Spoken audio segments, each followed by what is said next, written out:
Welcome to our Mastura classes. आज मैं आपके लिए लेकर आई हूँ NCERT class 10th science chapter 5। जो हमारा चैप्टर 5 है वो क्या है? तत्वों का आवर्त वर्गीकरण। आज हम जो तत्व हैं उनका वर्गीकरण करेंगे और कैसे करेंगे? आवर्त।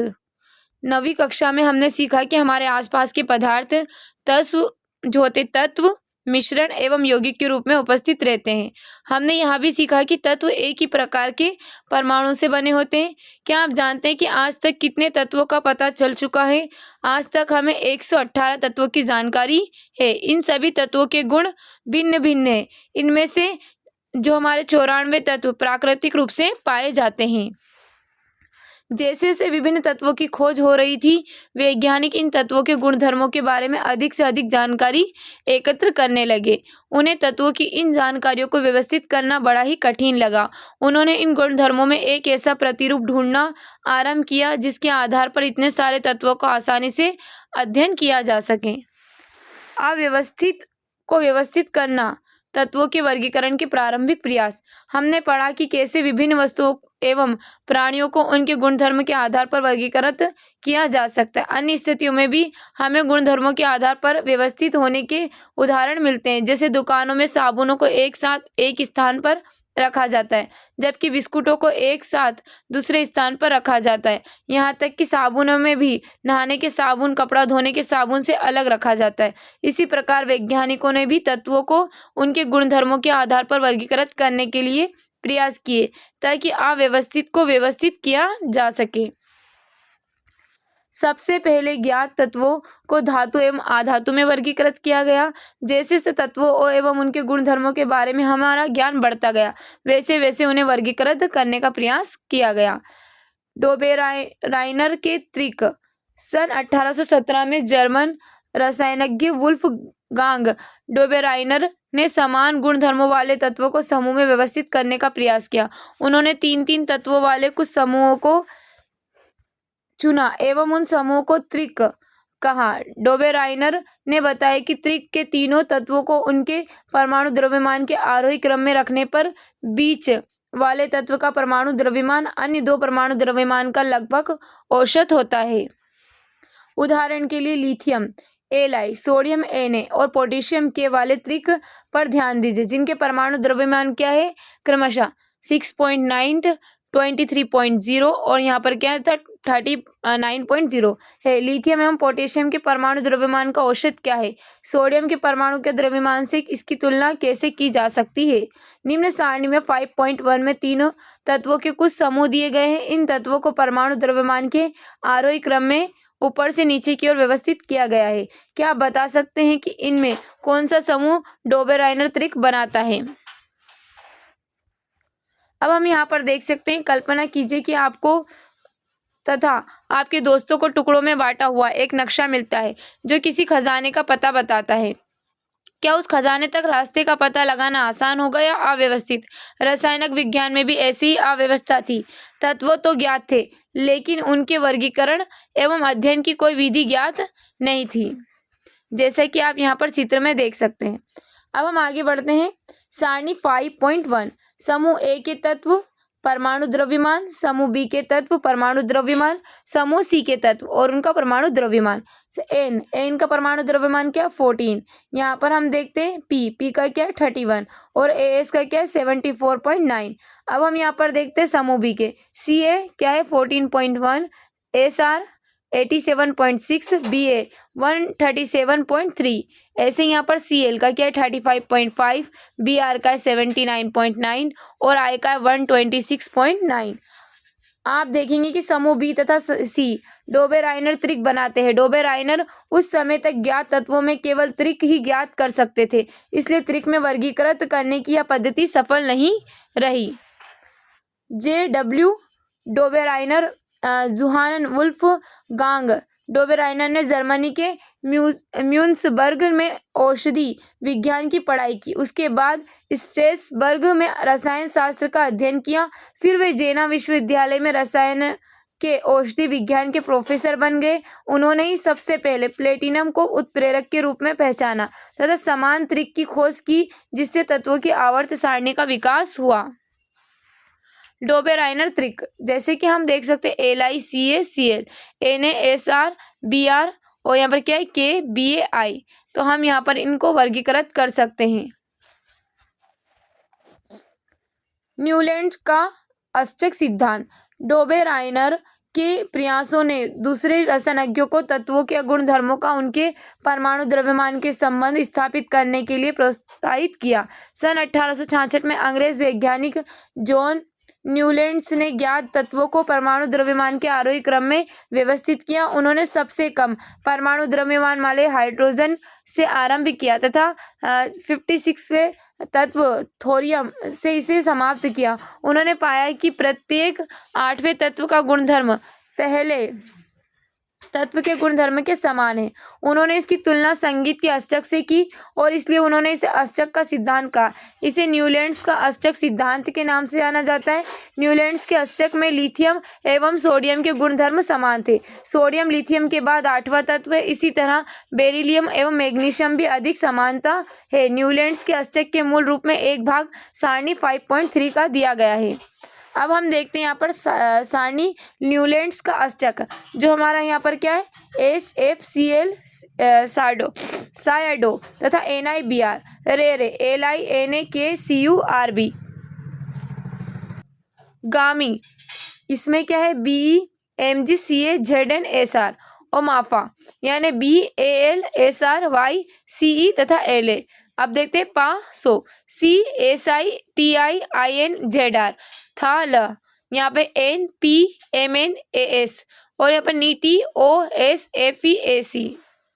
ये सारे क्या है न्यूलैंड्स का अष्टक है। क्या आप संगीत के सुरों से परिचित हैं? भारतीय संगीत प्रणाली में संगीत के 7 सुर होते हैं, सा रे गा मा पा धा नी।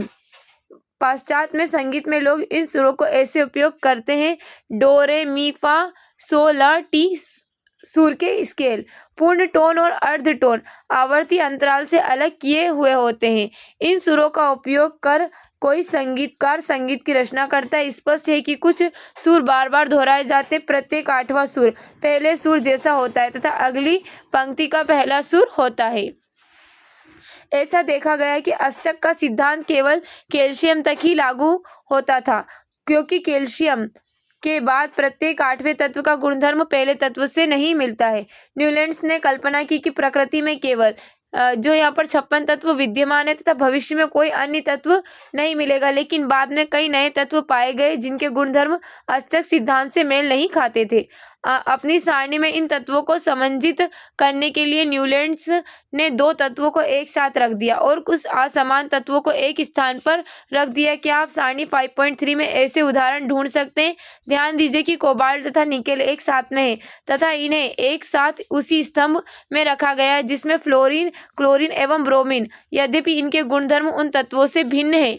आयरन को कोबाल्ट एवं निकेल से दूर रखा गया है, जबकि उनके गुणधर्मों में समानता होती है। इस प्रकार न्यूलैंड्स अष्टक सिद्धांत केवल हल्के तत्वों के लिए ही ठीक से लागू हो पाया। नोबल गैसों की खोज के पश्चात अष्टक का सिद्धांत अप्रासंगिक हो गया। अब हमें कुछ क्वेश्चन दिए गए, इनके आंसर आप कमेंट बॉक्स में कमेंट करना। अब हमें आगे देखते हैं अव्यवस्थित से व्यवस्थित करना। मेंडेलीफ आवर्त सारणी। मेंडेलीफ आवर्त सारणी से दिया गया न्यूलैंड्स के अष्टक सिद्धांत के आविष्कार अस्वीकार होने के बाद भी कई वैज्ञानिकों ने इसे प्रतिरूपों की खोज जारी रखी, जिससे तत्वों के गुणधर्म उनके परमाणु द्रव्यमान के साथ संबंध स्थापित हो सके। तत्वों के वर्गीकरण का मुख्य श्रेय रूसी रसायनज्ञ डिमित्री इवानोविच मेंडेलीफ को जाता है। तत्वों की आवर्त सारणी के प्रारंभिक विकास में उनको प्रमुख योगदान रहा। उन्होंने अपनी सारणी में तत्वों को उनके मूल गुणधर्म, परमाणु द्रव्यमान तथा रासायनिक गुणधर्मों में समानता के आधार पर व्यवस्थित किया। अब हम देखते हैं यहाँ पर डिमित्री इवानोविच मेंडेलीफ 1834 से 1907 तक। मेंडेलीफ का जन्म 8 फरवरी 1834 में रूस के पश्चिमी साइबेरिया के टोबाल्स्क स्थान पर हुआ था। अपनी प्रारंभिक शिक्षा के बाद मेंडेलीफ अपनी मां के प्रयासों के कारण ही विश्वविद्यालय में प्रवेश पा सके। अपनी खोज को उन्होंने मां को समर्पित करते हुए लिखा, उन्होंने मुझे उदाहरण देकर समझाया, प्यार से समझाया, अपने शेष संसाधनों एवं शक्ति व्यय करके मेरे साथ विभिन्न स्थानों पर गई। वहां जानती थी कि विज्ञान की मदद से बिना हिंसा के लेकिन प्यार एवं दृढ़ता से अंधविश्वास, असत्य धारणा एवं गलतियों को दूर किया जा सकता है। उनके द्वारा प्रस्तावित तत्वों की व्यवस्था को मेंडलीव की आवर्त सारणी कहा जाता है। आवर्त सारणी रसायन में एकमेव सिद्धांत साबित हुआ। इससे नए तत्वों की खोज के लिए प्रेरणा मिली। जब मेंडलीव ने अपना कार्य आरंभ किया तब तक 63 तत्व ज्ञात थे। उन्होंने तत्वों के परमाणु द्रव्यमान एवं उनके भौतिक और रासायनिक गुणधर्मों के बीच संबंध का अध्ययन किया। रासायनिक गुणधर्म के अंतर्गत मेंडलीव ने तत्वों के ऑक्सीजन एवं हाइड्रोजन के साथ बनने वाले यौगिकों पर अपना ध्यान केंद्रित किया। उन्होंने ऑक्सीजन एवं हाइड्रोजन का इसलिए चुनाव किया क्योंकि यह अत्यंत सक्रिय है तथा अधिकांश तत्वों के साथ यौगिक बनाते हैं। तत्व से बनने वाले हाइड्राइड एवं ऑक्साइड के सूत्र को तत्वों के वर्गीकरण के लिए मूलभूत गुणधर्म माना गया है। फिर उन्होंने 63 कार्ड लिए एवं प्रत्येक कार्ड पर अलग अलग तत्वों के गुणधर्मों को लिखा। उन्होंने समान गुणधर्म वाले तत्वों को अलग कर दिया तथा इन पत्तों को पिन लगाकर दीवार पर लटका दिया। उन्होंने देखा कि अधिकांश तत्वों को आवर्त सारणी में स्थान मिल गया था तथा अपने परमाणु द्रव्यमान के आरोही क्रम में ये तत्व व्यवस्थित हो गए थे। यह भी देखा गया है कि समान भौतिक एवं रासायनिक गुणधर्म वाले विभिन्न तत्व एवं निश्चित अंतराल के बाद फिर आ जाते हैं। इसी आधार पर मेंडलीव ने आवर्त सारणी बनाई जिसका सिद्धांत तत्वों के गुणधर्म उनके परमाणु द्रव्यमान का आवर्त फलन होते हैं। मेंडलीव की आवर्त सारणी में ऊर्ध्व स्तंभ को ग्रुप समूह तथा क्षैतिज पंक्तियों को पीरियड आवर्त कहते हैं। जैसा हम यहाँ पर देख सकते हैं, मेंडलीव की आवर्त सारणी समूह ऑक्साइड और हाइड्राइड जैसे कि first, second, third, fourth, fifth, six, seventh, eighth, जैसे कि R2O, RH, RO, RH2, R2O3, RH3, RO2, RH4, R2O5, RH3, RO3, RH2, R2O7, RH, RO4। आवर्त यहाँ पर AB और संक्रमण श्रेणी। अब देखते हैं हम इसका 1 क्या होगा। H1.008, 2 में Li 6.939, B 9.012, B 10.81 और यहाँ पर दे रखा है C 12.011, A ने यहाँ पर 14.007, O 15.999, Fe 18.998, 3 वाले में Na 22.99, Mg 24.31, Al 29.98, Si 28.09, P 30.974, S 32.06, Cl क्या है 35.453।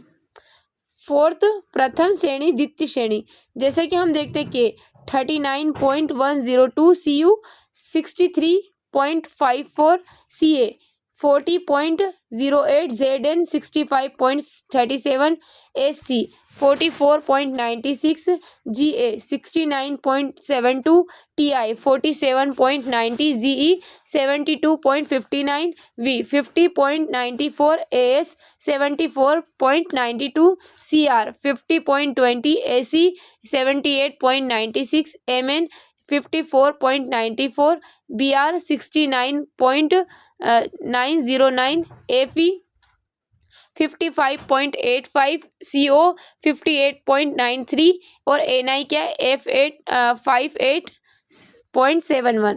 ऐसे ही जो हमारी फिफ्थ प्रथम श्रेणी द्वितीय श्रेणी, प्रथम श्रेणी में क्या दे रखा RB 85.47 और AG 107.87, ASR क्या दे रखा 87.62, CD क्या दे रखा है 112.40, Y दे रखा है हमको 88.91 और यहाँ पर IN दे रखा है 114.82, ZR दे रखा है 91.22 और SN दे रखा है 118.69, NB हमको दे रखा है 92.91, SB दे रखा है हमको 121.75, MO दे रखा है 95.94, T दे रखा है 127.60, TC दे रखा है हमको 99, 126.90 और RU हमको दे रखा है 101.07, RS दे रखा है 102.91 और जो हमारा PB दे रखा है हमको क्या दे रखा है PD 106.4।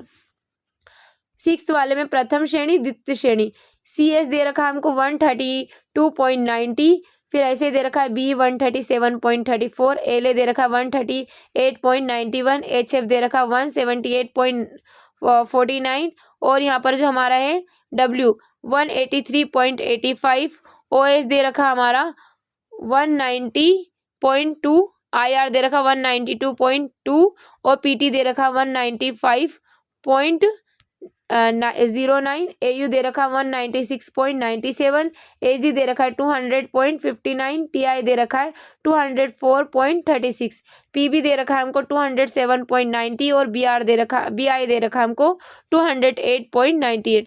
तो हम यहाँ पर देख सकते हैं इनको कैसे लिख रखा है। अभी हमने देखा था यहाँ पर कि छोटे से बड़े में कैसे लिखा है, एक ग्रुप बना दिया गया यहाँ पर। सबसे पहले जिसका परमाणु भार कम है, मतलब जिसका, तो इसलिए उसको छोटे उसमें रखा, फिर उसको बढ़ते क्रम में रखा है। मेंडलीफ की आवर्त सारणी 1872 में जर्मन पत्रिका में प्रकाशित हुई थी। स्तंभ के शीर्ष पर ऑक्साइड तथा हाइड्राइड के सूत्र में अंग्रेजी का अक्षर आर समूह के किसी भी तत्व को दर्शाता है। सूत्रों को लिखने के तरीके पर ध्यान दीजिए। उदाहरण के लिए कार्बन के हाइड्राइड CH4 को RH4 तथा उसके ऑक्साइड को CO2 को RO2 लिखा गया है। मेंडलीफ की आवर्त सारणी की उपलब्धियां। आवर्त सारणी व्यवस्थित करते समय मेंडलीफ को सारणी में अधिक द्रव्यमान वाले तत्वों को कभी कभी कम द्रव्यमान वाले तत्वों से पहले रखना पड़ा। क्रम इसलिए उलटना पड़ा ताकि समान गुणधर्म वाले तत्वों को एक साथ रखा जा सके। उदाहरण के लिए कोबाल्ट, परमाणु द्रव्यमान क्या है इसका 58.9, सारणी में निकेल परमाणु द्रव्यमान 58.7 से पहले। सारणी 5.4 को देखकर क्या आप ऐसी ही अन्य विसंगति ढूंढ सकते हैं। इसके अतिरिक्त मेंडलीफ ने आवर्त सारणी में कुछ रिक्त स्थानों को छोड़ दिया। इन रिक्त स्थानों को दोष के रूप में देखने के बजाय मेंडलीफ ने दृढ़ता पूर्वक कुछ ऐसे तत्वों का अस्तित्व का अनुमान किया जो उस समय तक ज्ञात नहीं थे। इनका नामकरण उन्होंने उसी समूह में इससे पहले आने वाले तत्वों के नाम में एका संस्कृत शब्द उपसर्ग लगाकर किया, जैसे बाद में ज्ञात होने वाले स्केडियम, गैलियम, जर्मेनियम के गुणधर्म क्रमशः एका बोरान, एका एल्यूमिनियम, एका सिलिकॉन के समान थे। मेंडलीफ द्वारा अनुमानित एका एल्यूमिनियम तथा बाद में ज्ञात गैल्शियम के गुणधर्म को सारणी 5.5 में सूचीबद्ध किया गया है। एका एल्यूमिनियम तथा गैलियम के गुणधर्म एका एल्यूमिनियम और गैलियम। परमाणु द्रव्यमान क्या है इसका 68 और गैलियम का है 69.7। ऑक्साइड का सूत्र है E2O3 और इसका क्या है गैलियम का Ga2O3। क्लोराइड का सूत्र है ECl3 और गैलियम का क्या है GaCl3। मेंडलीफ की आवर्त सारणी की परिशुद्धता उपयोगिता के ठोस प्रमाण मिल गए हैं। इसके अलावा मेंडलीफ के अनुमान की असाधारण सफलता के कारण रसायनज्ञों ने उनकी आवर्ती सारणी को न केवल स्वीकार किया अपितु उनको इस सिद्धांत की अवधारणा का सृजक भी माना। उत्कृष्ट गैसों जैसे helium, He, neon, Ni, argon, Ar का पहले भी कई संदर्भ में उल्लेख किया गया है। इन गैसों का पता देर से चला क्योंकि ये अक्रिय तथा वायुमंडल में इनकी मात्रा बहुत कम है। मेंडलीफ की आवर्त सारणी की एक विशेषता यह भी है कि जब इन गैसों का पता चला तथा पिछली व्यवस्था को छेड़े बिना ही इन्हें नए समूह में रखा जा सका। मेंडलीफ के वर्गीकरण की सीमा। हाइड्रोजन का इलेक्ट्रॉनिक विन्यास क्षार धातुओं से मिलता है। क्षार धातुओं की भांति हाइड्रोजन के हेलोजन ऑक्सीजन एवं सल्फर के साथ एक जैसे सूत्र वाले यौगिक बनाती है, जैसे उदाहरण में दिखाया गया है। दूसरी ओर हेलोजन की भांति हाइड्रोजन की द्विपरमाणुक अणु के रूप में पाई जाती है और धातुओं एवं अधातुओं के साथ सहसंयोजक यौगिक बनाती है। हाइड्रोजन की यौगिक सोडियम के यौगिक HCl, NaCl, H2O, Na2O, H2S और Na2S। क्रियाकलाप 5.1 क्षार धातुओं एवं हेलोजन की कुल समानता को ध्यान में रखते हुए हाइड्रोजन को मेंडलीफ की जो आवर्त सारणी में उचित स्थान पर रखिए। हाइड्रोजन को किस समूह में आवर्त में रखना चाहिए। निश्चित रूप से आवर्त सारणी में हाइड्रोजन को नियत स्थान नहीं दिया जा सकता है। यह मेंडलीफ आवर्त सारणी की कमी थी। वह अपनी सारणी में हाइड्रोजन को सही स्थान नहीं दे पाए। मेंडलीफ तत्वों के वर्गीकरण तैयार होने के पर्याप्त समय बाद समस्थानिकों का पता चला। हम जानते हैं कि किसी तत्व के समस्थानिकों के रासायनिक गुणधर्म समान होते हैं लेकिन उनके परमाणु द्रव्यमान भिन्न भिन्न होते हैं। क्रियाकलाप 5.2 क्लोरीन के समस्थानिक Cl 35 तथा Cl37 पर विचार कीजिए। उनके परमाणु द्रव्यमान भिन्न भिन्न होने के कारण क्या आप उन्हें अलग अलग रखेंगे या रासायनिक गुणधर्म समान होने के कारण आप दोनों को एक ही स्थान पर रखेंगे? इस प्रकार के सभी तत्वों के समस्थानिक मेंडलीफ आवर्त नियम के लिए एक चुनौती थी। दूसरी समस्या यह थी कि एक तत्व से दूसरे तत्व की ओर आगे बढ़ने पर परमाणु द्रव्यमान नियमित रूप से नहीं बढ़ते, इसलिए यह अनुमान लगाना कठिन हो गया कि दो तत्वों के बीच कितने तत्व खोजे जा सकते हैं। विशेषकर जब हम भारी तत्वों पर विचार करते हैं तो कठिनाई आती है। अब हम यहाँ पर कुछ प्रश्न दिए गए, इन प्रश्नों के आंसर आप कमेंट बॉक्स में कमेंट करना। अब हम आगे देखते हैं, अव्यवस्थित से व्यवस्थित करना आधुनिक आवर्त सारणी। तो अब हम यहाँ पर देखते हैं, सन 1913 में हेनरी मोजेले ने बताया कि तत्व के परमाणु द्रव्यमान की तुलना में उसका परमाणु संख्या Z अधिक आधारभूत गुणधर्म है। तदनुसार मेंडलीफ की आवर्ती सारणी में परिवर्तन किया गया तो परमाणु संख्या को आधुनिक आवर्त सारणी के आधार के रूप में स्वीकार किया गया। इस आधुनिक आवर्त नियम को इस प्रकार वर्णित किया जा सकता है, तत्वों के गुणधर्म उनकी परमाणु संख्या का आवर्त फलन होते हैं। आप जानते हैं कि परमाणु संख्या से हमें परमाणु के नाभिक स्थित प्रोटॉनों की संख्या का पता चलता था। एक दूसरे तक बढ़ने पर इस संख्या में एक ही बढ़ोतरी होती है। तत्वों को उनकी परमाणु संख्या के आरोही क्रम में व्यवस्थित करने पर वर्गीकरण प्राप्त होता है, उसे आधुनिक आवर्त सारणी कहा जाता है। तत्वों को परमाणु संख्या के आरोही क्रम में व्यवस्थित करने पर तत्वों के गुणधर्म का अधिक परिशुद्धता से अनुमान लगाया जा सकता है। क्रियाकलाप 5.3 आधुनिक आवर्त सारणी में कोबाल्ट एवं निकेल के स्थान कैसे निर्धारित किए गए हैं? आधुनिक आवर्त सारणी में विभिन्न तत्वों के समस्थानिकों का स्थान कैसे सुनिश्चित किया गया है? क्या 1.5 परमाणु संख्या वाले किसी तत्व को हाइड्रोजन एवं हीलियम के मध्य रखा जा सकता है? आपके अनुसार आधुनिक आवर्त सारणी में हाइड्रोजन को कहाँ रखना चाहिए? आप देख सकते हैं कि आधुनिक आवर्त सारणी में मेंडलीफ की आवर्त सारणी की तीनों कमियों को सुधारा गया है। आधुनिक आवर्त सारणी में तत्वों का स्थान किन बातों पर निर्भर करता है, यह जानने के बाद हम हाइड्रोजन की असंगत स्थिति की चर्चा करेंगे। आधुनिक आवर्त सारणी में तत्वों की स्थिति। आधुनिक आवर्त सारणी में 18 ऊर्ध्व स्तंभ है जिन्हें समूह कहा जाता है तथा 7 क्षैतिज पंक्तियां हैं जिन्हें आवर्त कहा जाता है। आइए देखते हैं कि किसी समूह अथवा आवर्त में तत्वों की स्थिति किस बात पर निर्भर करती है। क्रियाकलाप 5.4 आधुनिक आवर्त सारणी के समूह 1 में उपस्थित तत्वों के नाम बताइए। समूह 1 के पहले 3 तत्वों इलेक्ट्रॉनिक विन्यास लिखें। इन तत्वों के इलेक्ट्रॉनिक विन्यास में क्या समानता है? इन तीनों तत्वों की संयोजकता इलेक्ट्रॉन क्या है? जैसे कि हम यहाँ पर देख सकते हैं, आधुनिक आवर्त सारणी धातु, उपधातु, आधातु।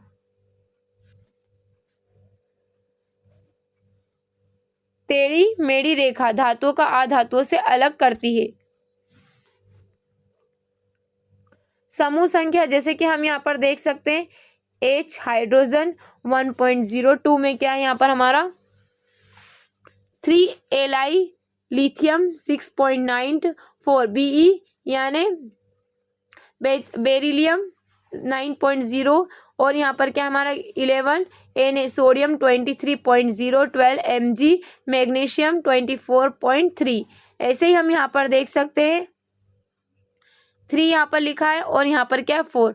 ये किसमें समूह संख्या और यहाँ पर क्या आवर्त। तो यहाँ पर क्या 19 के पोटेशियम 39.1 और यहाँ पर हम देखते हैं 20 Ca कैल्शियम 40.1 21 Ac यानी स्कैंडियम 45.0 22 Ti यानी टाइटेनियम 47.8 23 वी वेनेडियम या 50.9 24 Cr यानी क्रोमियम तो ये क्या हमारा 52.0 और यहाँ पर 25 Mn यानी मैग्नीज ये क्या है 54.9 26 Fe यानी आयरन क्या है आयरन का 55.9 27 CO कोबाल्ट यानी क्या इसका 58.9 और यहाँ पर हम देखते हैं 10 A9 निकेल 58.7 29 Cu कॉपर कितना है 63.5 30 Zn यानी जिंक कितना है 65.4। ऐसे ही हम यहाँ पर देख सकते हैं इनको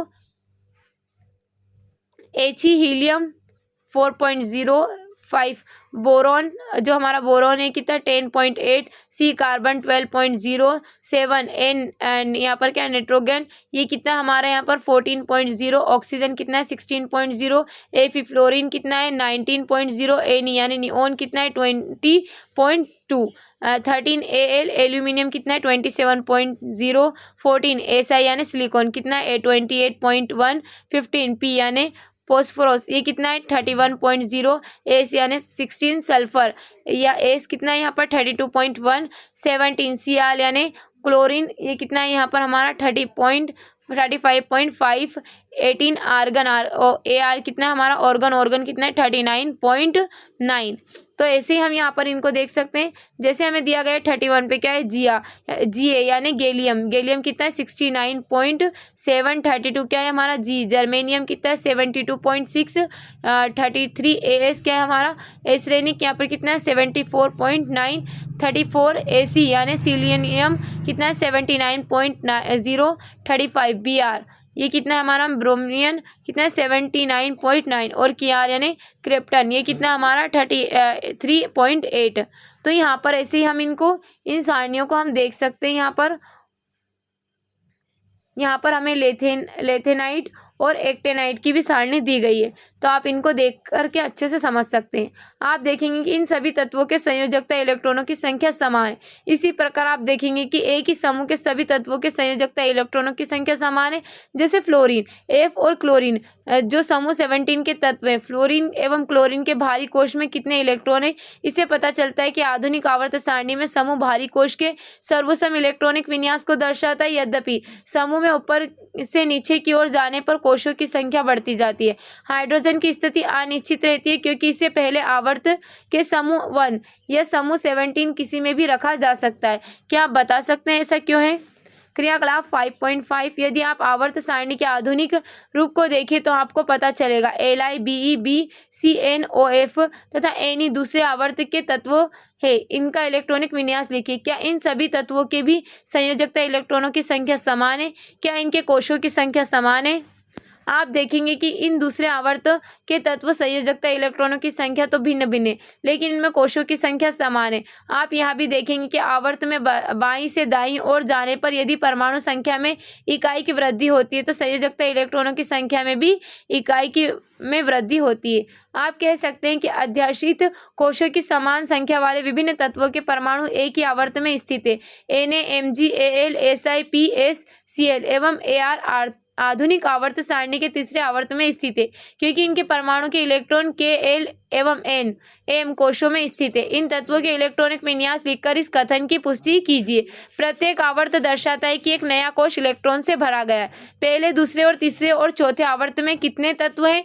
विभिन्न कक्षों में भरे जाने वाले इलेक्ट्रॉनों की संख्या के आधार पर हम इन आवर्तों में तत्वों की संख्या बता सकते हैं। आगे की कक्षा में आप इस बारे में विस्तार से अध्ययन करेंगे। आप जानते हैं कि किसी कोश में इलेक्ट्रॉनों की अधिकतम संख्या एक सूत्र 2n⁻² पर निर्भर करती है, जहां n नाभिक नियत कोश की संख्या को दर्शाता है। जैसे कि हम यहाँ पर देख सकते हैं कि कोश यहाँ पर क्या है 2 × 1⁻², तो क्या आएगा इसका 2। प्रथम आवर्त में दो तत्व होते हैं एल कोश 2 × 2⁻² यानी कितना हो जाएगा यहाँ पर 8। दूसरे आवर्त में 8 तत्व है। तीसरी, चौथे, पांचवें, छठे, सातवें आवर्त में तत्वों की संख्या क्रमशः 8, 18, 18, 32, 32 होती है। इसका कारण आप उच्च कक्षा में पढ़ेंगे। आवर्त सारणी में तत्वों की स्थिति में उनकी रासायनिक अभिक्रियाशीलता का पता चलता है। आप जानते हैं कि तत्व द्वारा निर्मित आबंध के रूप में तथा इसकी संख्या संयोजकता इलेक्ट्रॉनों द्वारा निर्धारित होती है। क्या आप बता सकते हैं कि मेंडलीफ ने अपनी सारणी में तत्वों की स्थिति निर्धारित करने के लिए यौगिकों को सूत्रों का आधार बनाया था? वह शुद्ध था। इस आधार पर समान रासायनिक गुणधर्म वाले तत्वों को एक ही समूह में कैसे रखा जा सकता है? आधुनिक आवर्त सारणी की प्रवृत्ति। संयोजकता। आप जानते हैं कि किसी भी तत्व की संयोजकता उसके परमाणु के सबसे भारी कोश में उपस्थित संयोजकता इलेक्ट्रॉनों की संख्या से निर्धारित होती है। क्रियाकलाप 5.6 किसी तत्व के इलेक्ट्रॉनिक विन्यास से आप उसकी संयोजकता का परिकलन कैसे करेंगे? परमाणु संख्या 12 वाले मैग्नीशियम तथा परमाणु संख्या 16 वाले सल्फर की संयोजकता क्या है? इसी प्रकार पहले 20 तत्वों की संयोजकता ज्ञात कीजिए। आवर्त में बाईं से दाईं ओर जाने पर संयोजकता किस प्रकार परिवर्तित होती है? समूह में ऊपर से नीचे जाने पर संयोजकता किस प्रकार परिवर्तित होती है? परमाणु साइज से परमाणु की त्रिज्या का पता चलता है। एक स्वतंत्र परमाणु के केंद्र से उसके सबसे भारी कोश की दूरी ही परमाणु साइज को दर्शाती है। हाइड्रोजन परमाणु की त्रिज्या 37 pm है। पेकोमीटर 1 pm क्या होता है यहाँ पर 10⁻⁻12 m। आइए हम समूह तथा आवर्त में परमाणु की विभिन्नता का अध्ययन करें। क्रियाकलाप 5.7 आवर्त। दूसरे आवर्त के तत्वों की परमाणु त्रिज्या नीचे दी गई। दूसरे आवर्त के तत्व क्या है बी 88, बी क्या है यहाँ पर 111, ओ क्या है 36, एन 74, एल आई क्या 152 और सी की जो परमाणु त्रिज्या क्या वो 77। इन्हें परमाणु त्रिज्या के अवरोही क्रम में व्यवस्थित कीजिए। क्या ये तत्व अब आवर्त सारणी आवर्त की तरह ही व्यवस्थित है? जिस तत्व का परमाणु सबसे बड़ा है किसका सबसे छोटा? आवर्त में बाईं से दाईं ओर जाने पर परमाणु त्रिज्या किस प्रकार बदलती है? आप देखेंगे कि आवर्त में बाईं से दाईं ओर जाने पर परमाणु त्रिज्या घटती है, क्योंकि नाभिक में आवेश के बढ़ने से इलेक्ट्रॉनों को नाभिक की ओर खींचता है, जिससे परमाणु का साइज घटता जाता है। क्रियाकलाप 5.8 प्रथम समूह के तत्वों के परमाणु त्रिज्या में परिवर्तन का अध्ययन कीजिए तथा उन्हें आरोही क्रम में व्यवस्थित कीजिए। प्रथम समूह के तत्व Na, Li, Rb, Cs के परमाणु त्रिज्या क्या है यहाँ पर 186 और Li की क्या 152, Rb की क्या है 244, Cs की क्या 262 और K की क्या है 231। किस तत्व का परमाणु सबसे छोटा था, किसका सबसे बड़ा है? समूह में ऊपर से नीचे जाने पर परमाणु साइज में कैसे परिवर्तन होगा? आप देखेंगे कि समूह में ऊपर से नीचे जाने पर परमाणु का साइज बढ़ता है। ऐसा इसलिए होता है क्योंकि नीचे जाने पर एक नया कोश जुड़ जाता है। इससे नाभिक तथा सबसे भारी कोश के बीच की दूरी बढ़ जाती है और इस कारण नाभिक का आवेश बढ़ जाने के बाद भी परमाणु का साइज बढ़ जाता है। अब हम यहाँ पर देखते धात्विक और अधात्विक गुणधर्म।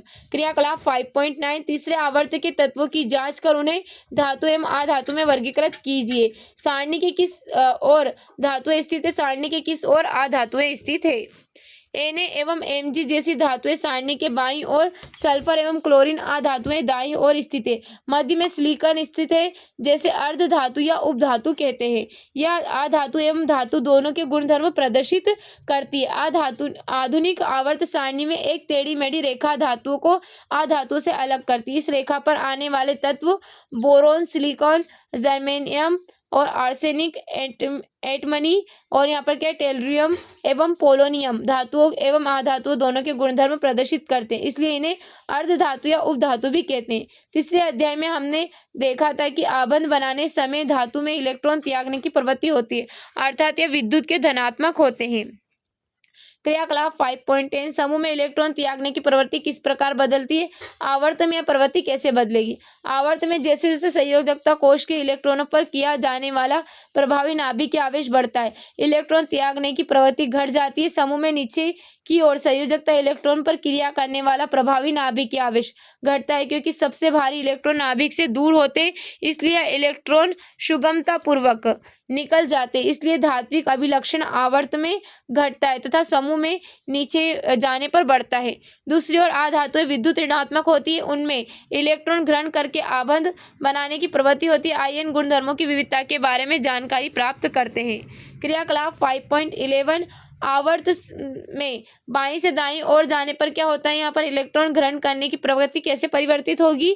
समूह में ऊपर से नीचे जाने के इलेक्ट्रॉन ग्रहण करने की प्रवृत्ति किस प्रकार परिवर्तित होगी? विद्युत ऋणात्मकता की प्रवृत्ति के अनुसार अधातुएं आवर्त सारणी के दाईं और ऊपर की ओर स्थित होती है। इन प्रवृत्तियों से हमें इन तत्वों में बने ऑक्साइडों की प्रवृत्ति का भी पता चलता है, क्योंकि धातुओं के ऑक्साइड क्षारकी तथा अधातुओं के ऑक्साइड सामान्यतः अम्लीय होते हैं। यहाँ कुछ क्वेश्चन दिए गए, इन क्वेश्चंस के आंसर आप कमेंट बॉक्स में में लिखना। अब हम देखते हैं यहाँ पर आपने क्या सीखा। तत्वों को उनके गुण धर्मों में समानता के आधार पर वर्गीकृत किया गया है। यहाँ पर देखिए डोबेराइन ने तत्वों को त्रिक वर्गीकृत किया, जबकि न्यूलैंड्स ने अष्टक का सिद्धांत दिया। मेडलिफ ने हमारे तत्वों को उनके परमाणु द्रव्यमान के आरोही क्रम तथा रासायनिक गुणधर्मों के आधार पर वर्गीकृत किया। मेडलिफ आवर्त सारणी में खाली स्थानों के आधार पर नए तत्वों की भविष्यवाणी की। तत्वों को परमाणु द्रव्यमान के आरोही क्रम में व्यवस्थित करने के लिए होने वाली विसंगतियां परमाणु के स्थान के आरोही क्रम में व्यवस्थित करने से दूर हो गई। तत्वों की इस आधारभूत गुणधर्म अर्थात संख्या की खोज मोज़ले ने की। आधुनिक आवर्त सारणी में तत्वों को 18 ऊर्ध्व स्तंभों जिन्हें समूह कहते हैं तथा 7 क्षैतिज पंक्तियों जिन्हें आवर्त कहते हैं में व्यवस्थित किया गया। इस प्रकार व्यवस्थित तत्व परमाणु साइज, संयोजकता या संयोजन क्षमता तथा धात्विक एवं अधात्विक अभिलक्षण जैसे गुणधर्मों में आवर्तिता प्रदर्शित करते हैं। अब हमें अभ्यास के लिए कुछ क्वेश्चंस दिए गए हैं। इन क्वेश्चंस के आंसर आप कमेंट बॉक्स में कमेंट करना। उम्मीद है जो हमारा आज का चैप्टर आपको अच्छा लगा। अगर हमारा आज का चैप्टर आपको अच्छा लगा है तो इसी तरह के अपडेट के लिए हमारे चैनल को सब्सक्राइब करें और बेल आइकन को दबाना ना भूलें। Okay, thank you so much.